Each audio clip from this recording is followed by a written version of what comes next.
기록된 하나님 말씀을 제가 받들어 읽습니다. 내가 여호와를 항상 송축하며 내 입술로 항상 주를 찬양하리이다. 내 영혼이 여호와를 자랑하리니 곤고한 자들이 이를 듣고 기뻐하리로다. 나와 함께 여호와를 광대하시다 하며 함께 그 이름을 높이세. 내가 여호와께 간구하며 내게 응답하시고 내 모든 두려움에서 나를 건지셨도다. 그들이 주를 앙망하고 광채를 내었으니 그들의 얼굴은 부끄럽지 아니하리로다. 이 곤고한 자가 부르짖음에 여호와께서 들으시고 그의 모든 환난에서 구원하셨도다. 여호와의 천사가 주를 경외하는 자를 둘러 진치고 그들을 건지시는도다. 너희는 여호와의 선하심을 맛보아할지어다. 그에게 피하는 자는 복이 있도다. 너희 성도들아 여호와를 경외하라. 그를 경외하는 자에게는 부족함이 없도다.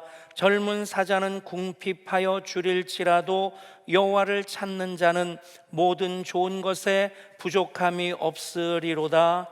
아멘. 성경의 성부, 성자, 성령 하나님을 제외하고 사람으로서 가장 그 이름이 많이 등장되는 사람이 누구냐 하면 다윗입니다. 몇 번이나 나올까?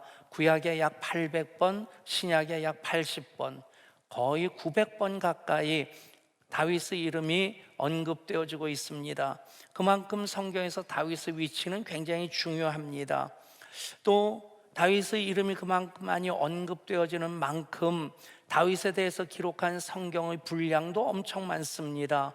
사무엘 상하에서 사울 이야기를 잠깐 언급한 것 빼놓고는 사무엘 상, 사무엘 하가 전체가 다 다윗 이야기입니다.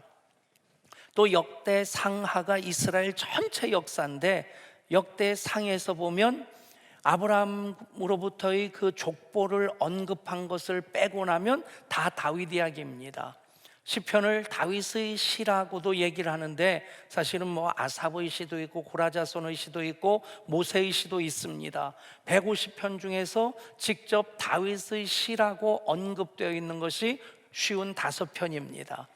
그렇게 본다면 성경에서 다윗의 위치가 얼마나 중요한가 하는 것을 알 수 있게 되고, 또 마태복음 시작이 어떻게 됩니까? 신약이 시작되어지는 마태복음 1장 1절, 아브라함과 다윗의 자손 예수 그리스도의 계보라. 그러니까 예수님 메시아로 이 땅에 오셔서 그 일을 시작하실 때 가장 먼저 아브라함과 다윗의 후손으로 오시는 이라고 하는 것을 말씀하고 있고, 그리고 예수님 공생의 사역을 하실 때 많은 병자들을 고쳐주십니다. 예수님께 나와서 고침받기 원함으로써 어떤 표현을 쓰느냐면 다윗의 자손 예수여 나를 불쌍히 여기소서. 그렇게 예수님을 부를 때 예수여라고 부르기보다는 다윗의 자손 예수여라고 그렇게 부르는 것을 보면 다윗과 예수님의 관계, 구약과 신약의 관계로서 밀접하게 연결되어지고 있고, 신구약 성경 전체를 하나님의 구원의 역사라고 합니다. 구속사라고 하는데 그 구속사를 아주 간단하게 얘기하면 아브라함과 다윗과 예수님 이야기입니다. 그래서 다윗을 알면 예수님이 보입니다. 한번 따라해 보실까요? 다윗을 알면 예수님이 보입니다. 우리가 성경 일독 운동하면서 다윗에 대한 얘기를 계속 하게 될 겁니다. 다윗에 대해서 우리가 조금 더 잘 알게 되면 예수님이 더 분명히 보이게 될 줄 믿습니다. 그 다윗에 대해서 바울이 사도행전 13장에 설교를 하면서 이렇게 언급을 합니다. 다윗을 왕으로 세우시고 증언하여 이르시되 내가 이새의 아들 다윗을 만나니 내 마음에 맞는 사람이라 내 뜻을 다 이루리라 하시더니 하나님이 약속하신 대로 이 사람의 후손에서 이스라엘을 위하여 구주를 세우셨으니 곧 예수라. 아멘. 다윗을 일컬으면서 아주 중요한 표현을 쓰는데 하나님께서 내 마음에 맞는 사람이다, 내 마음에 꼭 드는 사람이다. 이 원어적인 의미는 내 마음을 그대로 따르는 사람이라는 뜻입니다. 여러분, 어떻게 하면 다윗처럼 하나님 마음에 맞는 사람이 될 수 있을까요? 오늘 종려주일입니다. 종려주일 예수님이 나귀를 타고 예루살렘에 입성하실 때 그때의 장면을 마태복음은 이렇게 기록하고 있습니다. 제자들이 가서 예수께서 명하신 대로 나귀와 나귀 새끼를 끌고 와서 자기들의 겉옷을 그 위에 얹음에 예수께서 그 위에 타시니 무리 대다수는 그들의 겉옷을 길에 펴고 다른 이들은 나뭇가지를 베어 길에 펴고 앞에서 가고 뒤에서 따르는 무리가 소리 높여 이르되 호산나 다윗의 자손이여 찬송하려다 주의 이름으로 오시는 이여 가장 높은 곳에서 호산나 하더라. 여러분, 주의 이름으로 오시는 다윗의 자손으로 오시는 예수님을 향해 호산나 외치는 오늘 이 예배가 될 수 있기를 소원합니다. 한번 소리쳐서 우리가 예수님 우리 예배 가운데 우리 삶 가운데 오시기를 소망하면서 영접하는 마음으로 그 말씀을 크게 한번 읽어보겠습니다. 시작. 호산나 다윗의 자손이여 찬송하리로다 주의 이름으로 오시는 이여 가장 높은 곳에서 호산나. 아멘. 여러분, 오늘 우리가 그렇게 예배할 때 우리의 예배가 하나님 마음에 맞는 예배가 될 것입니다. 다윗처럼 우리 한 사람 한 사람 하나님 마음에 맞는 사람이 될 것입니다. 다윗, 어떤 것으로 하나님 마음에 맞는 사람의 그 조건을 충족시킬 수 있었을까요? 제가 20년 동안 예안교회 목회하면서 설교한 주일 설교들을 쭉 살펴보면 왜 다윗일까 하는 제목으로 2번 설교를 했습니다. 오늘도 왜 다윗입니까? 라는 설교를 또 하게 되는데 제목은 똑같은데 내용은 전혀 다릅니다. 오늘은 다윗의 다윗됨의 그 이야기를, 이유를 오늘 말씀인 시편 34편에서 찾아보고자 합니다. 왜 하나님께서 다윗을 내 마음에 맞는 사람이라고 하셨을까요? 왜 다윗 이야기가 성경에 그토록 많이 나오는 것일까요? 왜 그리스도께서 다윗의 후손으로 이 땅에 오셨을까요? 이 모든 왜의 질문은 왜 다윗입니까의 그 하나의 질문에 담겨 있습니다. 여러분, 다윗의 다윗됨, 그것을 우리는 왜 다윗입니까? 라는 그 질문을 통해 찾아보고자 하는데 그 답이 시편 34편에 다 담겨 있다는 것입니다. 다윗의 다윗됨, 다윗을 하나님께서 내 마음에 맞는 사람이라고 그렇게 인정해 주신 이유 3가지입니다. 그 첫 번째, 다윗은 찬양의 사람이었습니다. 그 2번째, 다윗은 기도의 사람이었습니다. 그 3번째, 다윗은 경외의 사람이었습니다. 한번 따라 할까요? 찬양의 사람 다윗, 기도의 사람 다윗, 경외의 사람 다윗. 우리도 그렇게 찬양의 사람으로, 기도의 사람으로, 경외의 사람으로 살아가면 우리 한 사람 한 사람 하나님 마음에 맞는 사람이 될 줄 믿습니다. 다윗은 찬양의 사람이었습니다. 1절부터 3절까지 말씀을 다시 한번 읽습니다. 내가 여호와를 항상 송축하며 내 입술로 항상 주를 찬양하리이다. 내 영혼이 여호와를 자랑하리니 곤고한 자들이 이를 듣고 기뻐하리로다. 나와 함께 여호와를 광대하시다 하며 함께 그의 이름을 높이세. 아멘. 다윗은 찬양의 사람이었습니다. 1절부터 3절까지 찬양에 대한 내용이 여러 번 반복되어지죠. 찬양의 의미로 쓰여지는 표현들이 많이 나옵니다. 송축하며, 찬양하리이다, 여호와를 자랑하리니, 그의 이름을 높이세. 다 찬양을 통해서 이루어지는, 찬양의 의미를 담고 있는 단어들입니다. 그런데 이 시편의 배경을 보면 찬양과 거리가 굉장히 있어 보입니다. 표제어, 제목이 무엇입니까? 다윗이 아비멜렉 앞에서 미친 채 하다가 쫓겨나서 지은 시. 배경을 보면 그겁니다. 사무엘상 21장에 나오는 얘기인데 사울이 집요하게 다윗을 죽이려고 합니다. 그 이유가 뭡니까? 다윗을 정적으로 여기죠. 정적으로 여기게 된 것, 다윗이 골리앗을 물리치는 데까지는 문제가 없었습니다. 그런데 개선하고 들어올 때 왕이 앞에 서고 다윗은 뒤를 따라오는데 그 예루살렘 사람들이, 그 당시에는 예루살렘이 아니죠, 그 뭐라고 노래를 합니까? 사울의 죽인 자는 천천히요 다윗의 죽인 자는 만만이로다. 그때부터 사울이 다윗을 주목하여 보더라. 미소 지으며 바라봤겠습니까?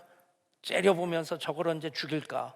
죽이려고 하는 시도를 단창을 던져서 2번 하고, 그리고 집에 누워있는 다윗을 죽이려고 군사를 보내기도 하고, 그러니까 내가 이 이스라엘 땅에서는 내 목숨 부지하지 못하겠다.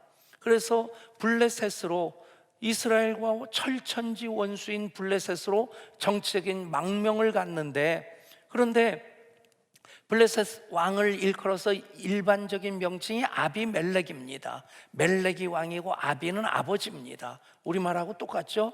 아비멜렉이 블레셋 왕을 일컫는 이름이고, 바로는 애굽의 왕을 일컫는 이름입니다. 그러니까 가드 왕에게 피신을 갔는데 그 아비멜렉이 다윗을 달갑게 여기지 않는 겁니다. 신하 중에 한 사람이 꼬아 바치는데, 왕이시여, 저 다윗이 이스라엘 사람들이 사울을 천천이라고 부르고 다윗을 만만이라고 부른 사람입니다. 조심하셔야 됩니다. 그래서 신변의 위협을 느낄 때 다윗이 그 위협을 어떻게 벗어납니까? 침을 수염에 질질 흘리면서 미친 척 하다가 그 위기를 벗어나서 도망쳐 나왔습니다. 그리고 나서 이 시를 쓴 겁니다. 여러분 생각해 보세요. 불평하고 원망하려고 하면 100가지, 1000가지, 10,000가지 불평하고 원망할 수 있을 텐데, 그런데 내 영혼, 내가 여호와를 항상 송축하며 내 입술로 항상 주를 찬양하리이다. 찬송부터 시작합니다. 여러분, 성경에서 이것이 그리스도 예수 안에서 너희를 향하신 하나님의 뜻이니라, 보태거나 뺄 것 없이 분명히 말씀하시는 것이 무엇입니까? 항상 기뻐하라, 쉬지 말고 기도하라, 범사에 감사하라. 아멘. 여러분 그렇게 사시면 됩니다. 항상입니다. 경우에 따라서가 아닙니다. 언제나입니다. 기분 좋을 때는 기도하고 감사하고, 기분 나쁘고 형편이 어렵고 누군가한테 억울한 소리 듣고 돈 좀 손해보고 그러면 안 해도 되는 것이 아니라 항상 기뻐하고 쉬지 말고 기도하고 범사에 감사라는 겁니다. 아는데 우리는 그렇게 제대로 살질 못합니다. 이 말씀을 보면, 다윗에 대해서 기록된 모든 말씀을 보면 그런 가운데서 다윗은 그렇게 살았습니다. 여러분 그것이 차이입니다. 여러분 항상 기뻐하고 쉬지 말고 기도하고 범사에 감사하며 사실 수 있기를 축복합니다. 그러면 하나님이 일하기 시작하십니다. 다윗이 그것을 경험했기에 언제나 그는 먼저 하나님을 찬양하고 송축하는 그 일부터 시작합니다. 자기 혼자 찬양하는 것 아닙니다. 3절 말씀 보면 나와 함께 여호와를 광대하시다며 함께 그의 이름을 높이세. 다른 이들을 찬양으로 초청합니다. 그리고 같이 찬양하자는 겁니다. 제가 찬양을 통해 받은 은혜가 참 귀해서 갈보리교회 부목사로 있을 때 갑자기 그냥 찬양을 인도하게 됐는데, 그걸 통해서 제가 너무 많이 은혜를 받은 거예요. 그래서 지금까지 그 찬양을 계속 하는데, 근데 여러분들 잘 알지 모르겠는데 제가 그 금요 성령 집회 때 나와서 찬양하는 분들을 안색을 주목해서 봅니다. 좀 은혜 못 받는 얼굴들이 있으면, 그런 얼굴들이 몇 보여지면 그때 이젠 그만둬야 될 때겠구나, 그걸 이제 판단하고 언제든 내려놓을 준비를 하고 있는데, 아직까지는 은혜 받는 표정들이 더 많은 것 같아요. 아멘 안 해도 그게 제가 느끼는 그렇다는 얘기입니다. 어쨌든 그냥 대부분 교회 담임 목사가 이제 직접 찬양 인도하고 잘 안 합니다. 제가 뭐 그렇게 잘해서 그런 건 아닙니다. 은혜를 함께 나누고 싶은 마음이죠. 요즘 찬양이 또 얼마나 어려운지 모릅니다. 선곡할 때 몇 시간 동안 넣고 빼고 이렇게 조합도 해보고, 또 어려운 노래 맨날 아는 노래만 하는 게 아니라 좀 새로운 노래도 해야 될 텐데 하는 것으로 새로운 곡 한 곡을 선곡해보면 같이는 부르겠는데 앞에서 이끌어가는 데는 자신이 없는 거예요. 그래서 어떤 찬양은요 10번, 20번 듣습니다. 10번, 20번 듣고 따라하고 이 정도면 되겠다 하는데 나와서는 제가 버벅거릴 때가 있습니다. 그럴 때 고마울 때는 찬양팀이 앞서 끌어가 주면 고마운데 내가 버벅대면 지들도 같이 버벅대 줘요. 그럴 땐 참 곤란합니다. 그게 그냥 실시간 안 하고 우리끼리일 때는 실수도 은혜가 되더라고요.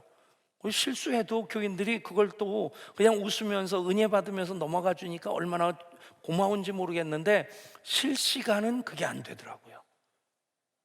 이게 아이 컨택이 안 되니까 지금 반응이 어떤 줄 모르니까 더 긴장하게 되고 긴장하니까 더 실수를 하게 되더라고요. 여러분, 그러면서 제가 다윗의 마음을 느끼는 겁니다. 함께 그의 이름을 높이세. 함께 찬양하기 원하는 이 마음. 여러분, 우리가 똑같은 마음 가지고 있습니다. 함께 예배하기 원하는 마음. 아멘. 오늘 말씀에서 찬양의 은혜가 얼마나 크고 놀라운지 저는 이 말씀 중에 송축이라는 단어가 너무 귀하다 싶습니다. 송축이란 말은 그 앞에 무릎 꿇어 경배한다는 뜻입니다. 무릎을 꿇어 절한다는 뜻입니다. 히브리어는 바라크라는 말입니다. 한번 따라 하실까요? 바라크. 바락한다는 게 아니고 바라크라는 말인데 그게 무릎 꿇어 경배하는 것인데 절하는 것인데 우리가 하나님께 예배할 때 바라크해야 됩니다. 무릎 꿇어 경배하는 절하는 예배가 되고 찬송이 될 수 있기를 원합니다. 그게 송축입니다. 그런데 이 바라크란 단어를 하나님이 쓰실 때가 있어요. 하나님이 우리를 향해 쓰실 때는 어떤 의미냐면 축복한다는 의미입니다. 블레싱. 여러분 얼마나 멋있습니까? 우리가 바락하면서 하나님 앞에 무릎 꿇어 경배할 때 하나님께서는 우리 향해 바락하시는데 우리에게 복을 주시는 겁니다. 여러분 그게 찬양의 은혜이며 복입니다. 다윗은 그렇듯 찬양의 사람이었습니다. 그 어떤 것보다도 찬양하는 것을 그 어떤 사냥 상황에서 일지든지 찬양하는 것부터 시작했기에 다윗은 하나님 마음에 맞는 사람이 된 것입니다. 두 번째로 다윗이 하나님 마음에 맞는 사람이 된 그 이유는 기도의 사람이었기 때문입니다. 4절부터 8절까지 말씀 제가 읽습니다. 내가 여호와께 간구하며 내게 응답하시고 내 모든 두려움에서 나를 건지셨도다. 그들이 주를 앙망하고 광채를 내었으니 그들의 얼굴은 부끄럽지 아니하리로다. 이 곤고한 자가 부르짖음에 여호와께서 들으시고 그의 모든 환난에서 구원하셨도다. 여호와의 천사가 주를 경외하는 자를 둘러 진치고 그들을 건지시는도다. 너희는 여호와의 선하심을 맛보아 알지어다. 그에게 피하는 자는 복이 있도다. 아멘. 여러분 다윗은 기도의 사람인데 이 순서가 참 중요하다 생각합니다. 상식적으로 보면 기도하고 응답받으면 기도하고 마음이 평안해지면 찬양하는 것, 그게 상식적인 순서 같습니다만 다윗은 찬양부터 합니다. 그리고 기도합니다. 여러분 이 순서대로 한번 살아보십시오. 찬양하고 기도해 보십시오. 그러면 우리는 그 기도가 물론 내 간구, 소원 다 하나님께 아뢰을 수 있습니다. 그런데 기도의 시작은 찬양이어야 됩니다. 어도레이션. 기도를 얘기할 때 사도행전 액츠라고 얘기하지 않습니까? 액츠 오브 어포스틀, 그러니까 사도로의 행적. 그러는데 그 행적이라고 하는 그 ACTS, 사도행전의 약자로 씁니다. 그것을 기도의 방법으로 우리가 알고 있는 것 참 유익합니다. A는 adoration, 하나님을 찬양하는 것입니다. 그 다음에 C는 confession, 내 죄를 고백하는 것이고, 그 다음에 T는 thanksgiving, 하나님께 감사함을 아뢰고, 그 마지막 S가 supplication, 내 간구의 소원을 아뢰는 겁니다. 그게 제대로 된 기도가 돼야 되는데 대부분의 기도는 주시옵소서만 많이 합니다. 이게 기도의 4분의 3, 어떤 때는 거의 대부분입니다. 하나님 하고 이름 부르고 그 다음부터는 자기 것 쏟아놓기 시작합니다. 기도는 대화입니다. 기도 자체가 예배이어야 됩니다.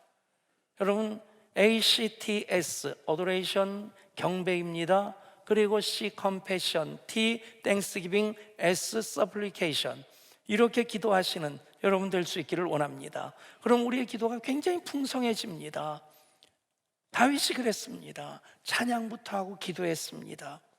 그 절박한 상황 가운데서 그는 기도하지 아니하면 살 수 없다는 것을 알았기에, 그래서 그가 기도하는데, 그래서 다윗은 기도의 응답으로 살았던 사람입니다. 기도하면 하나님 응답해 주십니다. 기도하시면 두려움에서 건져 주십니다. 기도하시면 그의 얼굴을 부끄럽지 않게 해 주십니다. 기도하면 그 환난에서 건져 주십니다. 기도하면 천사들을 보내서 주를 경외하는 자들을 둘러 진쳐 주십니다. 기도는 내가 약한 것을 인정하고 전능자신 하나님을 의뢰하는 그런 신앙의 행위입니다. 친구 목사님 보내준 글 중에 하나, 아프리카 차드의 문인 무스타파 달렙의 글이라고 해서 긴 글을 보내줬더라고요. 그 중에 이런 내용이 있습니다. 아무것도 아닌 그 하찮은 것에 의해 흔들리는 인류, 그리고 무너지는 사회, 코로나 바이러스라 불리우는 작은 미생물이 지구를 뒤집고 있다. 화성에 가서 살고 복제 인간을 만들고 영원히 살기를 바라던 우리 인류에게 그 한계를 깨닫게 해주었다. 하늘의 힘에 맞닿으려 했던 인간의 지식 또한 덧없음을 깨닫게 해주었다. 단 며칠이면 충분했다. 인간은 그저 숨 하나, 먼지일 뿐임을 깨닫는 것도 섭리가 우리에게 두려울 때를 기다리면서 스스로 직시하자. 살아있는 우리 자신을 사랑하자. 코로나19를 통해서 잃어버리는 것 분명히 있을 겁니다. 지금 우리가 봄을 잃어버린 것처럼, 사람들과의 관계를 잃어버린 것처럼, 또 경제적인 여파가 이 코로나19로 인한 직접적인 그 피해보다 훨씬 더 크지 않겠나. 또 우리 예배도 많이 묶여 있습니다. 제한이 됩니다. 그런데 이것으로 말미암아서 우리가 연약한 인생이라고는 제대로만 깨달아도, 그것으로 하나님 앞에 나아가 하나님 의뢰하며 기도하는 기회로만 삼아도 우리는 잃는 것보다 얻는 것이 더 많아지게 될 줄 믿습니다. 철학자 케어케로는 인간은 유한성을 지닌 존재라고 했습니다. 이 유한성을 잃어버리면 죄를 짓습니다. 이 유한성을 잃어버리면 하나님을 떠납니다. 이 유한성을 잃어버리면 사람이 교만해집니다. 유한성을 지닌 존재로 우리는 피조물이고 하나님의 창조주이시고, 나는 죄인이지만 하나님은 영으로서 완전하신 분이심을 깨닫고 우리의 약함을 의뢰하는 것이 바로 기도라는 것입니다. 다윗은 이렇게 기도합니다. 내가 여호와께 간구하며 내게 응답하시고 내 모든 두려움에서 나를 건지셨도다. 이 곤고한 자가 부르짖음에 여호와께서 들으시고 그의 모든 환난에서 구원하셨도다. 사랑하는 여러분, 다윗처럼 기도하실 수 있기를 바랍니다. 기도하는 사람이 되면 하나님 마음에 맞는 사람이 됩니다. 또 다윗은 경외의 사람이었습니다. 9절과 10절 말씀을 읽습니다. 너희 성도들아 여호와를 경외하라. 그를 경외하는 자에게는 부족함이 없도다. 젊은 사자는 궁핍하여 줄일지라도 여호와를 찾는 자는 모든 좋은 것에 부족함이 없으리로다. 아멘. 여호와를 경외하라. 이 경외라는 말은 야레라는 단어를 쓰는데, 그 앞에 무릎 꿇어 경배하는 그 마음으로 하나님을 두려워하라는 겁니다. 하나님을 두려워하는 것은 공포심을 갖는 것이 아닙니다. 그 거룩하심에 압도되어서 그분을 예배하는 예배자로서 그분 앞에 무릎 꿇는 것, 그것이 경외입니다.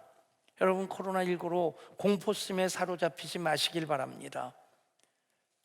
분명히 이길 겁니다. 인류 역사는 그 어떤 질병도, 그 어떤 전쟁도, 물론 질병으로 인해서 중세시대 때 패스트로 1억 명 이상이 목숨을 잃었다 하기도 하고, 요즘 코로나19를 이 시대의 패스트라고 그렇게 표현하는 학자도 있습니다만은 여러분, 이겨낸 겁니다. 이겨낼 것입니다. 두려움에 사로잡히면 그 순간부터 우리는 패배자가 됩니다. 그런데 우리는 정말 하나님을 두려워해야 됩니다. 하나님을 두려워하지 아니하면 우리의 신앙은 신앙이 아닙니다.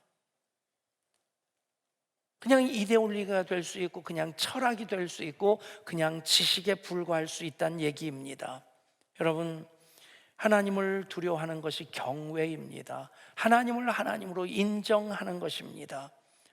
오늘날 한국의 모든 문제 무엇으로부터 말미암는 것일까? 죄로 말미암는 겁니다. 정치, 경제, 교육계, 심지어는 종교계까지 일어난 모든 문제들은 다 죄로 말미암는 것이고 그 죄의 근본은 하나님을 하나님으로 인정하지 않는 것입니다. 제가 작년 1년 우리 노회 노회장을 지냈는데 우리 노회가 우리 교단 대한예수 장로회 통합측 총회가 교회 수로서는 합동측이 제일 많은데 교인 수로는 우리가 몇천 명 더 많습니다. 뭐 도토리 키재기겠지만 그래도 280만 명이 넘는 이제 큰 교단입니다. 거기에 68개 노회가 있고 우리 노회가 7번째 노회입니다. 그만큼 큰 노회에 속하고 있고, 그리고 자타가 공인하는 1등인 것은 무엇이냐면 68개 노회 중에 제일 평안한 노회라는 겁니다. 그런 노회에 속해 있고 그런 노회를 섬길 수 있다는 것 참 감사한 것이었는데, 노회장으로 또 어려운 일들도 몇 가지 문제가 있는 교회들 정상화시키기 위해서 많이 애를 썼는데 정상화된 교회도 있고 아직까지 문제가 계속되는 교회도 있습니다. 그 문제를 들여다보면 어떤 교회는 재정의 문제이기도 하고 어떤 교회는 또 관계의 문제이기도 한데 그 근본은 딱 한 가지예요. 하나님을 경외하지 않기 때문입니다. 목사나 목사인데 하나님을 무서워하지 않습니다. 장로가 장로인데 하나님을 두려워하지 않습니다.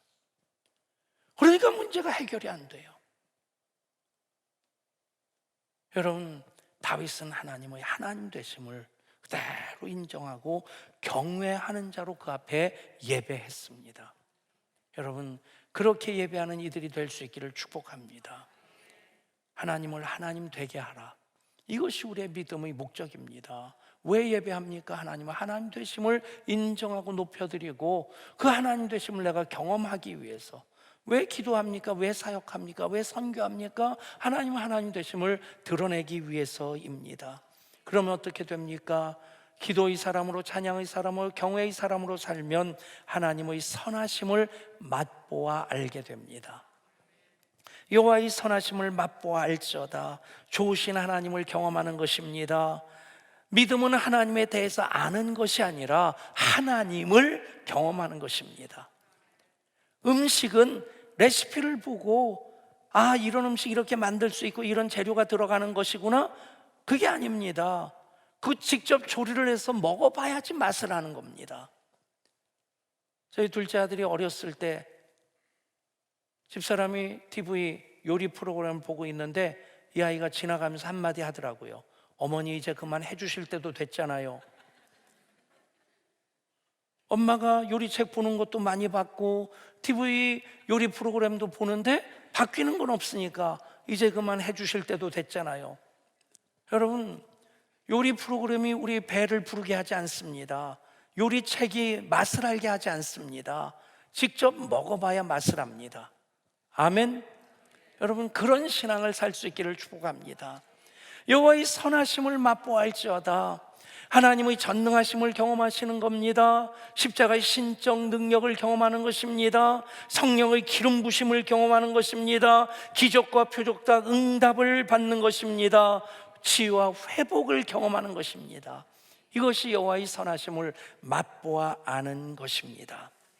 여러분, 다윗이 찬양의 사람, 기도의 사람, 경외의 사람이었을 때 다윗은 하나님 마음에 합한 사람이 되었고 그는 여호와의 선하심을 맛보아 알면서, 그래서 여호와는 나의 목자시니 내가 부족함이 없으리로다. 그가 나를 푸른 초장으로 질 많은 물가로 인도하시는도다. 원수의 목전에서도 내게 상을 베푸시고 사망의 음침한 골짜기로 다닐지라도 해받음을 두려워하지 않게 하신 하나님, 그의 마지막 고백이 무엇입니까? 내가 하나님의 집에, 여호와의 집에 영원히 살겠습니다. 이 고백이 오늘 여러분들의 고백이 되기를 소원합니다. 시편 34편을 보면 소위 답관체의 시입니다. 답관체라고 하는 것은 머리 리듬을 맞췄다는 얘기인데, 무슨 얘기냐면 히브리어 알파벳이 22자입니다. 알레페스, 기멜, 다렛 그렇게 쭉 나가는데 거기서 알파벳이란 말이 나온 거예요. 알레페스. 그리고 헬라어도 알파, 베타, 감마, 델타 그렇게 나가서 첫 번째 글자 두 개를 일컫는 말이 알파벳입니다. 그러니까 히브리어나 헬라어나 첫 번째 두 글자가 알파벳이 되는 겁니다. 근데 이 시를 보면요, 1절은 A로 시작해요. 알렙으로 시작하고요, 2절은 B로, 베스로 시작하고, 3절은 알레페스, 기멜로 시작하고, 그 다음에 4절은 다레스로 시작하고, 우리말로 얘기하면 1절은 가, 2절은 나, 3절은 다, 라 그렇게 시작된 거예요. 그 정말 멋있는 시가 시편 119편인데 176절까지 되어 있는데 8절씩 알렙, 8절씩 베스, 8절씩 다렛 그렇게 나갑니다. 보면 히브리어로 이렇게 성경을 보면 참 이쁘다, 아름답다는 생각이 들어요. 저는 무슨 생각이 드냐면, 그냥 시를 쓰는 것, 그것도 쉽지 않은 일일 텐데 그것을 답관체로 쫙 아름답게 만들어가고자 했던 다윗의 마음이 느껴진다는 얘기입니다. 여러분, 우리가 그렇게 예배하고 있지 않습니까? 찬양대가 연습 없이 그냥 찬양해도 할 수 있습니다. 근데 정말 아름다운 찬양, 잘 준비된 찬양을 드리기 위해 연습하고요, 어제 우리 방송팀에서 찬양팀하고 이 공사를 오늘 새벽 3시까지 한 겁니다. 더 좋은 찬양을 드리기 위해서 애쓰는 것, 다윗이 답관체의 시로서 34편을 그렇게 썼던 그 마음이 바로 우리 마음이라 믿습니다. 사랑하는 여러분, 다윗의 다윗됨에 여러분 각자를 대입시켜 사실 수 있기를 축복합니다. 여러분이 찬양의 사람으로, 기도의 사람으로, 경외의 사람으로 살면 하나님 여러분 한 분 한 분을 내 마음에 맞는 사람이다 인정해 주시고 기뻐하실 줄 믿습니다. 종려주일입니다. 그렇게 찬양하고 그렇게 기도하고 그렇게 경외하는 것이 호산나 다윗의 자손이여 찬송하리로다, 주의 이름으로 오시는 이여 가장 높은 곳에서 호산나, 예배 가운데 임재하시는 주님을 향해 우리가 손 흔들어 종려나무 가지 막 꺾어 흔들어 맞이하는 그런 우리의 예배가 된다 믿습니다. 그렇게 아름답게 예배하는 여러분 한 분 한 분을 우리 주님, 그래 너희들은 내 마음에 맞는 사람이란다, 너희로 인해서 내 마음이 기쁘구나, 그렇게 영광 받으실 줄 믿습니다. 하나님, 종려주일에 다윗처럼 예배하기 소원하며 다윗의 자손으로 오신 우리 주님을 찬양의 사람으로, 기도의 사람으로, 또 경외의 사람으로 맞이하는 우리들 되게 하여 주시옵소서. 다윗처럼 찬양의 사람으로, 기도의 사람으로, 경외의 사람으로 살 때에 하나님, 우리 한 사람 한 사람 하나님 마음에 맞는 사람으로 인정해 주시고 우리로 인하여 기뻐하시고 우리를 잠잠히 사랑하시고 우리 이름 즐거이 불러주실 줄 믿습니다. 그 은혜가 모든 예배자들에게 풍성하게 하여 주옵소서. 우리 주 예수 그리스도 이름으로 간절히 기도드리옵나이다. 아멘.